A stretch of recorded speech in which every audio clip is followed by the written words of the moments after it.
बिस्मिल्लाहिर्रहमानिर्रहीम, अस्सलाम वालेकुम। आज की इस वीडियो में बात करेंगे मारूफ पॉडकास्टर रेहान तारिक की गिरफ्तारी से मुतल्लिक सामने आने वाली अहम पेशरफ्त पर। नाज़रीन, रिपोर्ट्स के मुताबिक अदालत ने रेहान तारिक को 6 रोज़ा जिस्मानी रिमांड पर कानून नाफिज करने वाले इदारों के हवाले कर दिया है। इत्तलात के मुताबिक उनके खिलाफ पाकिस्तान पैनल कोड की दफा 295A के तहत मुकदमा दर्ज किया गया है, जो मजहबी जज्बात मजरूह करने से मुतल्लिक कानून है।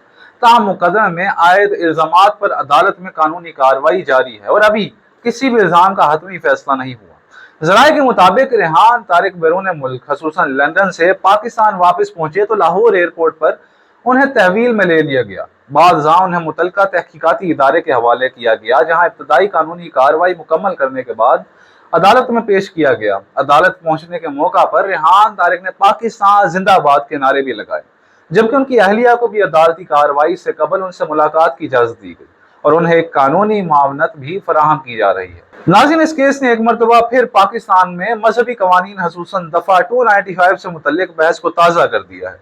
ये एक इंतहाई हसास मामला है, इसलिए जरूरी है कि ना किसी पर बगैर सबूत इल्जाम लगाया जाए और ना ही अदालत से पहले किसी को मुजरिम करार दिया जाए।